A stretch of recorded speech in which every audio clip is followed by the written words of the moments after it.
일본은 더 이상 한국을 이길 수 없습니다. 회의실이 얼어붙었습니다. 방위청 간부 12명이 모두 저를 바라봤어요. 요시다 켄타. 25년간 일본 무기의 우수성을 외쳐온 제가 이런 말을 하다니. 과장님, 무슨 소리입니까? 부장이 물었습니다. 저는 책상 위에 서류를 들어보였어요. 폴란드군 작전 보고서입니다. 한국 K2 전차가 독일 레오파르트를 압도했다고 나와 있어요. 말도 안 됩니다. 누군가 소리쳤습니다. 하지만 저는 계속했어요. 사우디아라비아도 마찬가지입니다.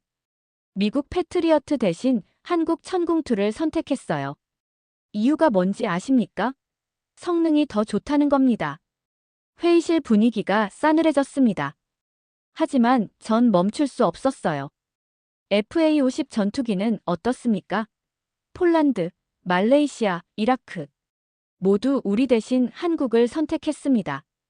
그때 부장이 책상을 탁 쳤습니다. 요시다 과장, 정신 차리십시오. 저는 차분히 대답했어요. 저는 정신이 멀쩡합니다. 오히려 지금까지 정신을 못 차리고 있었던 거죠. 한국이 우리를 넘어선 지 이미 오래됐는데 말입니다. 그날부터 시작됐습니다. 일본 방위청이 인정하기 싫어했던 진실과의 대면이 말이에요. 저는 그 진실의 증인이 되기로 했습니다. 저는 요시다 켄타입니다. 일본 방위청 정책자문관으로 25년을 일해왔어요. 47세의 나이에 방위청에서는 나름 베테랑 축에 속하죠. 도쿄대학 공학부를 나와서 줄곧 방위정책과 무기기술 분야에서 일해왔습니다. 회의가 끝나고 저는 혼자 사무실에 남았습니다. 가스미가세키 방위청 건물 7층. 제 사무실 책상 위에 쌓인 서류들을 다시 보니 더욱 명확해졌어요. 자위대 현대화 무기 입찰 자료였습니다. 한국의 FA-50과 K2 전차가 주요 비교 대상으로 올라와 있었죠. 이게 말이 되나?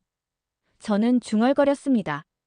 불과 5년 전만 해도 한국 무기는 입찰 목록에도 없었거든요. 그런데 지금은 독일, 미국과 나란히 경쟁하고 있었습니다. 제가 25년간 쌓아온 상식이 무너지는 순간이었어요. 창밖을 보니 도쿄 시내가 내려다 보였습니다. 이 일본이, 기술 강국 일본이 정말 한국에게 뒤처진 걸까요? 믿고 싶지 않았어요. 다음 날 아침, 더 충격적인 일이 벌어졌어요. 육상자위대 간부 회의에서 나온 말이었습니다. 한국 무기가 더 낫다. 사토 장군이 직접 한 말이었어요. 25년간 미국 무기만 신봉해온 그가 말입니다. 장군님, 그건 너무 성급한 판단 아닙니까? 제가 물었습니다.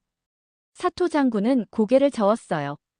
요시다 과장, 데이터를 보십시오. K2 전차의 기동성과 정비 편의성, 모두 우리가 보유한 전차를 압도합니다. 저는 그 자리에서 반박하고 싶었어요. 하지만 숫자 앞에서는 할 말이 없었습니다. 실제 성능 데이터, 실전 운용 결과, 정비 시간 단축 효과. 모든 게 한국 무기의 우수성을 보여주고 있었거든요. 그날 오후 NHK 뉴스를 봤습니다. 한국 무기, 폴란드와 아랍에미리트의 핵심 전력으로 자리 잡다. 앵커가 담담하게 읽고 있었어요. 하지만 제겐 충격이었습니다. 폴란드는 나토 회원국이에요. 서방 최고 수준의 무기를 고를 수 있는 나라인데 한국을 선택했다는 거였습니다. 더 놀라운 건 폴란드 국방부 장관의 인터뷰였어요. 한국 무기는 성능과 가격, 두 마리 토끼를 모두 잡았다. 유럽 어느 나라 무기보다 실용적이다. 유럽 사람이 아시아 무기를 이렇게 평가하는 걸 처음 들었습니다. 저녁에 집에 돌아가서 아내에게 말했어요. 여보, 큰일 났어. 왜요? 한국이 우리를 앞질렀어. 무기 기술에서 말이야. 아내는 믿기 어렵다는 표정이었습니다. 그럴 리가요. 일본이 얼마나 기술이 좋은데.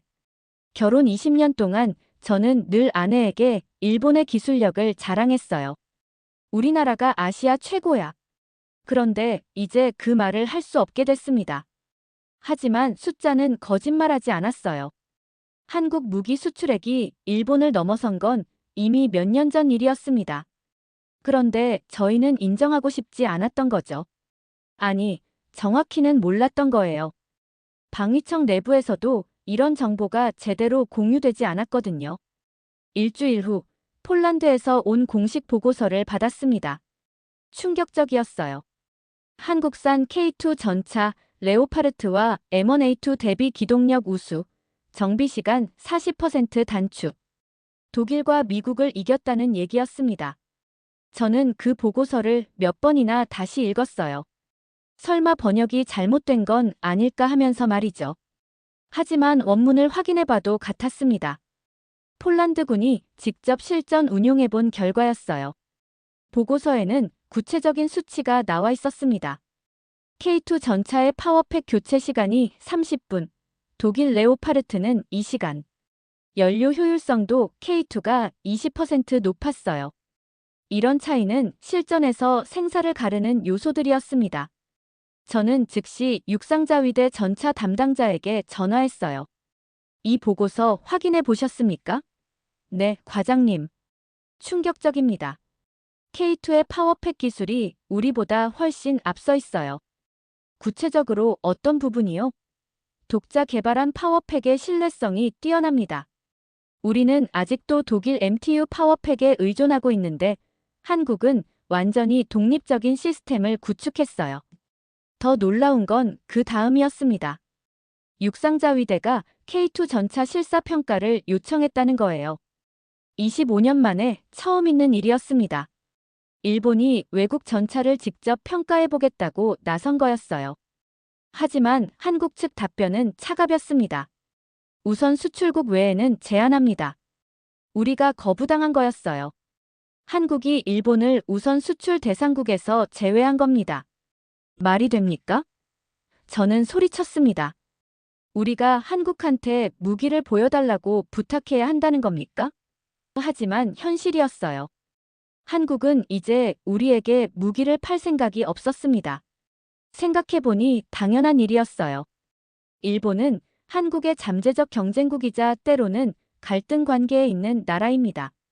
한국 입장에서는 자국의 핵심 기술을 일본에 공개할 이유가 전혀 없었죠. 그날 오후 방산업체 간부들과 회의를 했어요. 미쓰비시 중공업 부장이 말했습니다. 이젠 K2를 모방하는 것도 늦었습니다. 기술 격차가 너무 커졌어요. 저는 물었습니다. 구체적으로 뭐가 다른가요? 파워팩입니다. 한국은 독자 개발했지만 우리는 아직도 독일 기술에 의존하고 있어요. 그리고 자동장전 시스템, 화력 통제 시스템 모두 한국이 앞서 있습니다. 자동장전 시스템은 러시아 기술 아닙니까? 아니에요. 한국이 독자 개발한 겁니다. 기존 러시아 방식의 단점을 보완해서 완전히 새로운 시스템을 만들었어요. 회의가 끝나고 집에 가는 길에 생각했어요. 언제부터였을까? 우리가 이렇게 뒤처지기 시작한 게 말입니다. 아마 10년 전부터였을 거예요. 한국이 독자 기술 개발에 올인할 때 우리는 기존 기술에 안주했던 거죠. 그날 밤 뉴스에서 또 다른 소식을 들었습니다. 한국, 폴란드의 K2 전차 추가 수출 계약 체결. 이제 한국은 유럽 시장까지 잠식하고 있었어요. 나토 회원국이 한국 전차를 주력으로 쓴다는 것. 이것이 의미하는 바가 무엇인지 저는 잘 알고 있었습니다. 2주 후 폴란드 공군에서 온 평가 보고서를 봤습니다. FA-50 전투기에 대한 내용이었어요. 실전 배치 후 가동률 95%, 정비 편의성 최상급. 놀라운 수치였습니다. 가동률 95%라는 숫자가 얼마나 대단한지 아시나요? 이건 100대 중 95대가 언제든 출격 가능하다는 뜻입니다. 실전에서는 이런 신뢰성이 승부를 가르죠. 항공자위대 간부에게 물어봤어요. 우리 전투기 가동률이 얼마죠? 70% 정도입니다, 과장님. 25% 차이였어요. 이건 단순한 차이가 아니었습니다. 실전에서는 생사를 가르는 차이죠. 왜 이런 차이가 나는 겁니까? 정비 시스템의 차이입니다. FA-50은 정비를 염두에 두고 설계됐어요. 우리 전투기는 성능만 생각하고 만들어져서 정비가 복잡합니다. 더 충격적인 건 가격이었어요. FA-50이 우리 전투기보다 30% 저렴했습니다. 성능은 좋고 가격은 싸고 거기다 납기까지 빨랐어요. 이걸 어떻게 이기죠? 저는 한숨을 쉬었습니다. 폴란드 공군 파일럿의 인터뷰도 충격적이었어요. FA-50은 직관적입니다. 복잡한 시스템을 단순하게 만들어서 파일럿 부담을 줄였어요. 실전에서는 이런 게 중요합니다. 말레이시아에서도 FA-50을 선택했다는 소식이 왔어요. 이라크도 마찬가지였습니다. 한국 전투기가 아시아와 중동을 휩쓸고 있었어요. 왜 하필 FA-50일까요? 제가 항공 전문가에게 물었습니다. 실용성 때문입니다. 최첨단 기술보다는 현실적으로 필요한 기능에 집중했어요. 그리고 가격 대비 성능이 뛰어나죠. 항공자위대 내부 문서를 보니 더욱 절망적이었습니다. 한국산 무기, 기술력보다 유지관리가 세계 최고 수준. 이게 핵심이었어요. 아무리 좋은 무기라도 고장나면 소용없거든요. 한국은 그 부분을 완벽하게 해결했던 거죠. 우리는 왜 유지관리를 소홀히 했을까요? 고성능만 추구했습니다. 정비성은 뒷전이었어요. 한국은 처음부터 운용자 입장에서 생각했죠. 저녁에 집에서 뉴스를 봤어요. 한국 KAI, FA-50 추가 수출 계약 체결 예정. 한국 항공우주산업이 세계 시장을 점령하고 있었습니다. 아내가 물었어요. 여보, 정말 한국이 그렇게 앞선 거예요? 저는 고개를 끄덕였습니다. 이젠 인정해야 해. 우리가 졌다는 걸 말이야. 어떻게 그런 일이? 우리는 완벽한 무기를 만들려고 했어. 한국은 실용적인 무기를 만들었고, 결국 실용성이 이긴 거야. 그날 밤 잠이 안 왔어요. 언제부터 한국이 이렇게 강해진 걸까? 우리는 언제부터 이렇게 뒤처진 걸까? 답은 명확했습니다. 한국은 발전했고, 우리는 정체되어 있었던 거죠. 특히 FA-50의 성공 요인을 분석해보니 더욱 명확해졌어요. 한국은 사용자 중심으로 생각했습니다. 파일럿이 쓰기 편하고 정비사가 고치기 쉽고 국가가 운영하기 경제적인 전투기. 우리는 그런 관점이 부족했어요. 한 달 후 중동에서 놀라운 소식이 들려왔습니다. 아랍에미리트가 미국 패트리어트 미사일 대신 한국 천궁2를 선택했다는 거였어요. 패트리어트를 제치고 말입니다. 이게 말이 됩니까? 저는 방공 시스템 담당자에게 물었습니다. 천궁2가 패트리어트보다 낫다는 겁니까? 성능 면에서는 비슷하지만 가격과 기술 이전 조건이 훨씬 좋습니다. 패트리어트는 세계 최고의 미사일 방어 시스템 중 하나입니다. 그런데 한국이 그것과 경쟁할 수 있는 수준까지 올라온 거였어요. 더 놀라운 건 가격 경쟁력이었습니다. 천궁2의 구체적인 장점이 뭡니까? 요격 성공률이 높고 동시 다목표 대응이 가능해요. 그리고 무엇보다 완전한 기술 이전을 해줍니다. 기술 이전. 이게 핵심이었어요. 미국은 핵심 기술을 절대 넘겨주지 않습니다. 반면 한국은 과감하게 기술을 이전해주고 있었어요. 구매국 입장에서는 당연히 한국을 선택할 수밖에 없죠. 사우디아라비아도 천궁2를 선택했어요. 이라크까지 가세했습니다. 중동 전체가 한국 미사일 방어망으로 바뀌고 있었어요. 중동이 왜 이렇게 한국 무기를 선호하는 겁니까? 실용적이거든요. 복잡한 정치적 조건도 없고 기술 지원도 확실해요. 그리고 가격이 합리적이죠. 반면 일본은 어땠을까요? 여전히 미국 시스템에만 의존하고 있었습니다. 독자적인 미사일 방어 체계는 꿈도 못 꾸는 상황이었어요. 자위대 기술 고문 회의에 참석했습니다. 비공개 회의였어요. 거기서 충격적인 발언이 나왔습니다. 우리는 절대 한국을 못 따라갑니다. 30년 베테랑 기술자가 한 말이었어요. 왜 그렇게 생각하시죠? 제가 물었습니다. 한국은 처음부터 독자 기술로 시작했습니다. 우리는 미국 기술에 의존했고요. 이 차이는 메울 수 없어요. 정말 뼈아픈 지적이었어요. 일본은 전후 70년 동안 미국 우산 아래서 안주했습니다. 독자적인 방위 기술 개발에는 소극적이었죠. 반면 한국은 필사적으로 독자 기술을 개발해왔어요. 천궁2의 핵심 기술이 뭡니까? 다중 표적 동시 교전 능력이에요. 그리고 레이더와 발사대의 완벽한 연동 시스템입니다. 그날 저녁 뉴스에서 더 충격적인 소식을 들었어요. 한국 천궁2, 나토 표준 미사일 방어 시스템 인증 획득. 서방 군사 동맹이 한국 무기를 공식 인정한 거였습니다. 나토 인증이 얼마나 까다로운지 아시나요? 서방 최고 수준의 기술 표준을 만족해야 받을 수 있는 인증입니다. 한국이 그 인증을 받았다는 건 이제 서방과 동등한 기술 수준에 도달했다는 뜻이에요. 아내에게 말했어요. 여보, 한국이 나토 인증까지 받았대. 그게 뭐가 그렇게 대단한 거예요? 서방 최고 수준이라는 뜻이야. 우리는 아직도 그 인증 못 받았거든. 정말요? 일본이? 응. 우리는 미국 기술을 쓰고 있어서 독자 인증이 어려워. 그날 밤 혼자 생각해봤어요. 한국은 언제부터 이렇게 체계적으로 준비해왔을까? 기술 개발, 성능 검증, 국제 인증까지. 모든 게 완벽했어요. 우리는 뭘 했을까요? 미국 기술 의존, 방산업체 간 경쟁 부족, 정부의 소극적 지원. 모든 게 한국과는 정반대였습니다. 특히 인상적이었던 건 한국의 마케팅 전략이었어요. 기술 이전, 합리적 가격, 신속한 납기, 확실한 애프터 서비스. 무기를 단순히 파는 게 아니라 파트너십을 구축하고 있었습니다. 중동 국가들이 한국을 선택하는 이유를 이제 알겠더군요.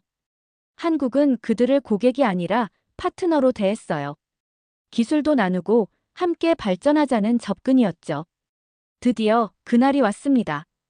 방위산업 국제 박람회 DSEI 재팬 2025. 도쿄 빅사이트에서 열리는 일본 최대 무기 박람회였어요. 그런데 주인공은 일본이 아니었습니다. 아침 일찍 박람회장에 도착했는데 놀라운 광경이 펼쳐졌어요. 한국 방산 부스에 사람들이 몰렸습니다. K9 자주포, K21 보병 전투차, KF-21 전투기. 모든 무기에 인파가 집중됐어요.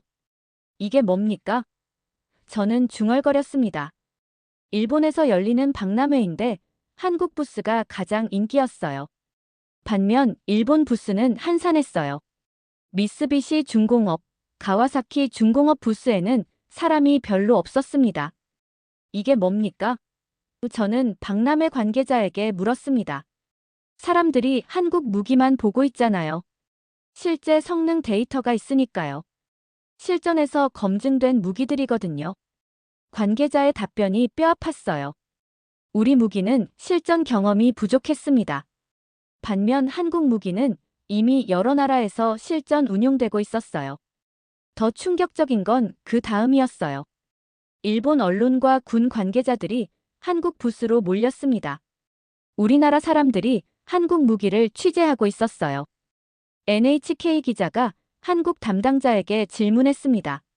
K9 자주포의 사격 정확도가 어느 정도입니까? 50km 거리에서 원형 오차 반경 10m 이내입니다. 놀라운 수치였어요. 50km 떨어진 목표를 10m 오차 안에 맞춘다는 거였습니다. 이런 정확도는 세계 최고 수준이었어요. 일본에도 수출 계획이 있습니까? 일본 기자가 물었습니다. 답변이 차갑게 돌아왔어요.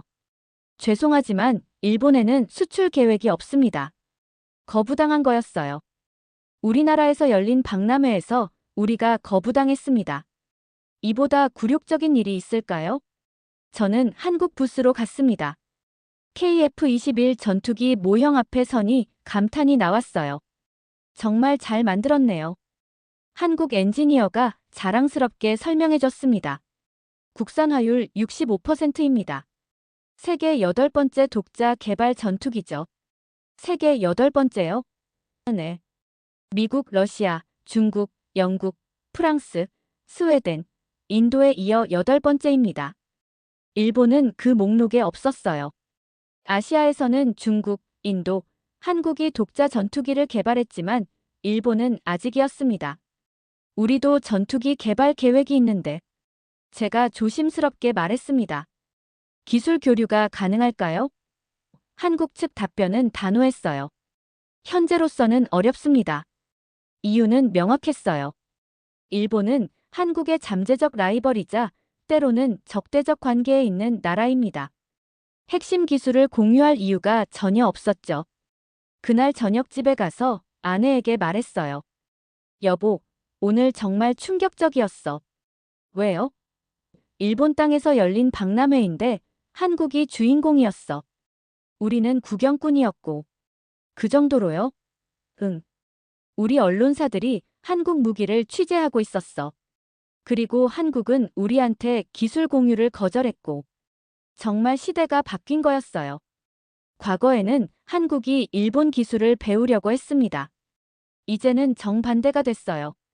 KF-21 시험비행 성공 영상이 공개됐습니다.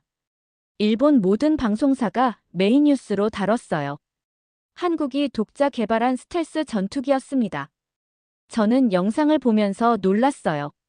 이게 정말 한국이 만든 거야? 성능이 대단했습니다. 스텔스 기능, 국산 미사일 통합, 고성능 레이더. 모든 게 최신 기술이었어요. 특히 인상적이었던 건 엔진이었어요. 제너럴 일렉트릭 엔진을 쓰긴 했지만 나머지는 모두 한국 기술이었습니다. 항공전자 레이더, 무장체계, 모든 게 국산이었어요. 전문가 패널 토론을 받습니다. 이제 한국이 미국을 추격하는 단계입니다. 군사 전문가가 말했어요. 일본은 어떻습니까?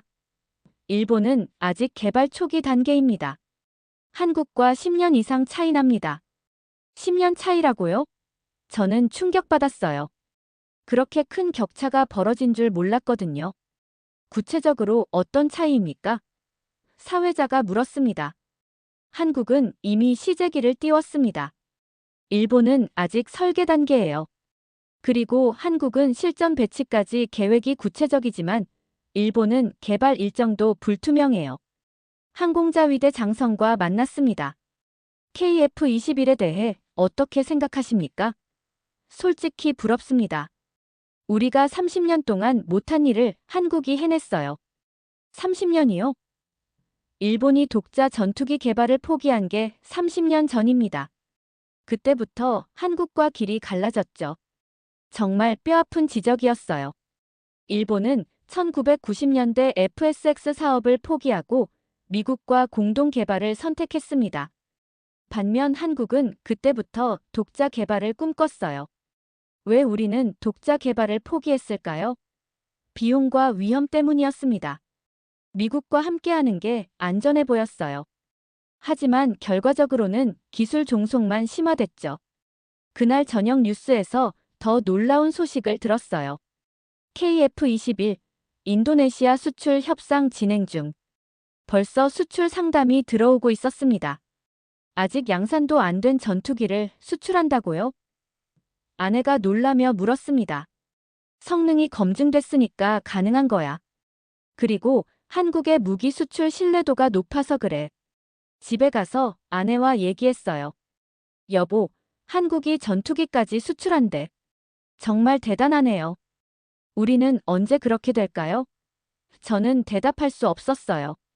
솔직히 가능할지도 의문이었거든요. KF-21의 성공 요인을 분석해봤습니다. 첫째, 명확한 목표 설정. 한국은 처음부터 수출을 염두에 뒀어요. 둘째, 단계적 접근. T50, FA50을 거쳐 축적된 기술을 활용했죠. 셋째, 국제 협력.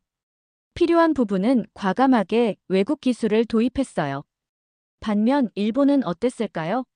목표가 불분명했고 완벽주의에 빠져 있었으며 국제 협력도 소극적이었습니다. 그날 밤 혼자 생각해봤습니다. 한국은 어떻게 이렇게 빨리 발전할 수 있었을까? 정부의 강력한 지원, 방산업체의 과감한 투자, 그리고 무엇보다 포기하지 않는 의지. 우리에게 부족했던 모든 것들이었어요. 자위대 장성이 조용히 TV를 끄며 혼잣말했습니다. 이건 넘을 수 없는 강이다. 저도 같은 생각이었어요. 이제는 정말 따라잡기 어려운 수준까지 와버렸습니다. 전직 일본 방위청 차관이 비공개 포럼에서 충격적인 발언을 했습니다. 우리는 고통을 회피했고 한국은 돌파했습니다. 30년 방위 정책을 책임진 사람의 고백이었어요. 저도 그 포럼에 참석했습니다. 방위 관련 인사들만 모인 비공개 모임이었어요. 분위기는 무거웠습니다. 모두가 한국의 급성장을 실감하고 있었거든요. 구체적으로 무슨 뜻입니까? 제가 물었어요. 독자 기술 개발의 고통을 피했습니다. 미국 기술에 의존하는 게 편했거든요. 반면 한국은 어려워도 끝까지 밀고 나갔어요. 그 말이 가슴에 박혔습니다. 정말 그랬어요. 우리는 편한 길을 택했고 한국은 어려운 길을 선택했던 거죠. 그 결과가 지금입니다. 차관이 계속 말했어요. 한국은 기술 주권을 확보했고 우리는 여전히 종속 상태예요. 캐나다 출신 방산 전문 기자 앤드류 레너를 만났습니다. 그는 아시아 방산업계의 베테랑 취재 기자였어요. 한국 무기에 대해 어떻게 생각하세요? 한국은 무기 시장의 일본을 뛰어넘은 첫 아시아 국가입니다. 그의 답변이 냉철했어요. 일본의 문제점은 뭡니까? 혁신을 거부했습니다. 기존 시스템에 안주했어요. 한국은 정반대였죠. 끊임없이 도전했습니다. 앤드류의 분석은 날카로웠어요. 일본은 완벽한 무기를 만들려고 했어요. 한국은 필요한 무기를 만들었고요. 시장에서는 완벽함보다 실용성이 더 중요합니다. 앤드류가 칼럼을 썼습니다. 한국은 미국 무기 종속국이 아니다. 서방 언론이 한국을 독립적인 무기 강국으로 인정한 거였어요. 그 칼럼에서 인상적이었던 부분이 있었어요. 한국은 무기를 팔지 않는다. 파트너십을 판다. 정확한 지적이었습니다. 한국은 단순한 무기 수출이 아니라 기술 이전, 공동 생산, 현지화 같은 종합적인 패키지를 제공하고 있었어요. 일본 기자들이 한국 무기 도입 제안서를 준비하기 시작했습니다. 정말 아이러니했어요. 우리가 한국 무기를 사겠다고 나서는 상황이 된 거죠. 저도 내부 보고서를 작성했습니다. 한국 무기 도입 검토 필요성. 제목만 봐도 굴욕적이었어요. 하지만 현실이었습니다. 회의에서 발표했습니다. K9 자주포 도입을 검토해보면 어떨까요? 침묵이 흘렀어요. 그러다 한 간부가 말했습니다. 한국이 팔아줄까요? 그게 문제였어요. 이제 한국이 우리에게 무기를 팔 이유가 없었습니다. 오히려 경쟁국인 우리를 도와줄 이유가 전혀 없었죠. 한국에 정식으로 제안해보죠. 제가 말했습니다. 최악의 경우 거절당해도 우리 의도는 전달할 수 있어요. 그날 저녁집에서 아내에게 말했어요. 여보, 우리가 한국한테 무기를 사겠다고 할 상황이 됐어. 정말요? 그렇게까지 왔어. 우리가 완전히 뒤처진 거야. 아내가 한숨을 쉬며 말했어요. 참 세상이 많이 바뀌었네요. 정말 그랬어요. 불과 20년 전만 해도 상상할 수 없었던 일이 현실이 된 거였습니다. 마침내 그 순간이 왔습니다. 한국이 KF-21 국산화율 65% 달성을 공식 발표한 거예요. 세계 8번째 전투기 독자 개발국 인증을 받았습니다. 저는 발표 현장을 지켜봤어요. 한국항공우주산업 대표가 자랑스럽게 말했습니다. 우리는 빌려 쓰던 시대를 끝냈습니다. 이제 세계가 우리 것을 씁니다. 그 말이 뼈아팠어요. 우리는 아직도 빌려 쓰고 있었거든요. 미국 기술, 유럽 기술에 의존하면서 말이죠. 국산화율 65%라는 숫자가 얼마나 대단한지 아시나요? 엔진을 제외하면 거의 모든 부분을 독자 기술로 만들었다는 뜻입니다. 항공전자, 레이더, 무장체계, 비행 제어 시스템 모두 한국 기술이었어요. 나토와 기술 협력 가능성까지 거론됐습니다. 한국이 서방 군사 기술의 파트너가 된 거였어요. 더 이상 기술을 받는 나라가 아니라 주는 나라가 됐습니다. 나토와 기술 협력이 구체적으로 뭡니까? 제가 전문가에게 물었어요. 합동 개발 프로젝트 참여 자격을 얻는 겁니다. 이제 한국도 서방 무기 개발의 파트너가 될 수 있어요. 세계 언론이 대서특필했어요. K방산, 새로운 글로벌 플레이어 등장. 이제 한국을 무시할 수 있는 나라는 없었습니다. 영국 제인스 디펜스가 발표한 세계 방산업체 순위에서 한국 기업들이 급상승했어요. 한국항공우주산업, 한화시스템, LI지넥스원 모두 세계 50위 안에 들었습니다. 저는 마지막 보고서를 작성했습니다. 일본 방위산업의 미래 전략. 결론은 간단했어요. 한국을 벤치마킹해야 한다. 회의에서 발표했습니다. 우리는 한국에서 배워야 합니다. 독자 기술 개발, 과감한 투자, 실용적 접근. 모든 면에서 한국이 앞서 있어요. 과장님, 그럼 우리는 뭘 해야 합니까? 부하가 물었어요. 처음부터 다시 시작해야 합니다. 한국처럼 말이에요. 구체적으로는요? 먼저 목표를 명확히 해야 해요. 우리가 뭘 만들고 싶은지, 누구에게 팔고 싶은지. 그리고 단계적으로 접근해야 합니다. 그날 저녁 집에 가서 아내에게 말했어요. 여보, 이제 정말 인정해야겠어. 뭘요? 한국이 우리보다 앞섰다는 걸 말이야. 그리고 우리가 배워야 한다는 것도. 아내가 조용히 물었어요. 당신 같은 사람도 그렇게 생각해요? 응. 숫자는 거짓말하지 않아. 한국이 우리를 완전히 넘어섰어. 창밖을 보니 하네다 공항 방향으로 비행기가 날아가고 있었습니다. 한국 항공기는 아니었지만 상징적이었어요. 이제 아시아 하늘의 주인이 바뀐 거였습니다. 마지막 회의에서 저는 동료들에게 말했습니다. 우리가 한국을 무시했던 시간들을 돌이켜보면 그들은 묵묵히 실력을 쌓고 있었어요. 기술 개발, 실전 검증, 국제 마케팅까지 체계적으로 접근했죠. 과장님, 정말 우리가 따라잡을 수 있을까요? 젊은 직원이 물었어요. 저는 잠시 생각했습니다. 솔직히 쉽지 않을 거예요. 하지만 불가능하지는 않다고 생각해요. 늦었지만 포기하면 안 됩니다. 한국도 30년 전에는 우리와 같은 처지였어요. 뭐부터 시작해야 할까요? 겸손함부터 시작해야 합니다.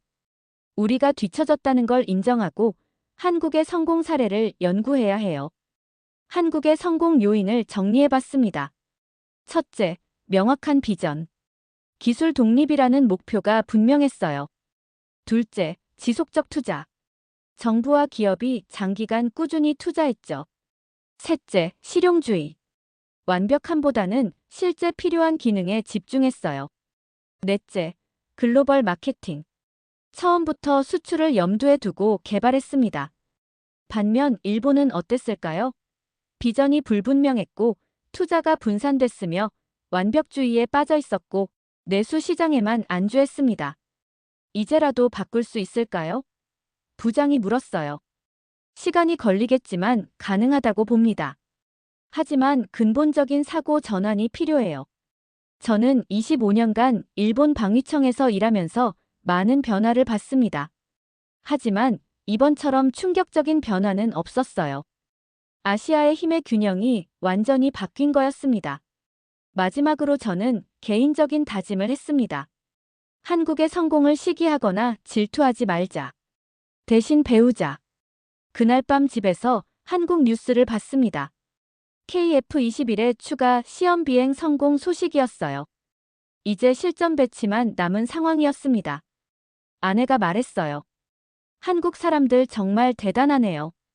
우리도 저렇게 할 수 있을까요? 저는 대답했습니다. 할 수 있어. 하지만 우리도 한국처럼 절실해져야 해. 그들의 절실함을 우리가 따라갈 수 있을지가 관건이야. 창밖을 다시 봤습니다. 도쿄의 야경이 아름다웠어요. 하지만 이 아름다운 도시가 기술적으로는 서울에 뒤처지고 있다는 현실을 인정해야 했습니다. 저는 마지막으로 혼잣말했습니다. 한국은 해냈구나. 정말 대단해. 그리고 다짐했어요. 일본도 다시 시작할 수 있다고. 늦었지만 포기하지는 않겠다고 말이에요. 25년간 방위청에서 일하면서 이런 굴욕을 느껴본 적은 없었어요. 하지만 동시에 이런 자극도 필요했다고 생각합니다. 안주하던 우리에게 경각심을 준 거니까요. 한국이 보여준 것은 단순한 기술 발전이 아니었어요. 의지의 승리였습니다. 포기하지 않고 끝까지 밀고 나가는 의지. 그것이 오늘의 한국을 만든 거죠. 저는 내일부터 새로운 마음으로 일하기로 했습니다. 한국을 경쟁 상대가 아니라 배울 대상으로 보면서 말이에요. 그것이 지금 일본이 해야 할 일이라고 생각했습니다.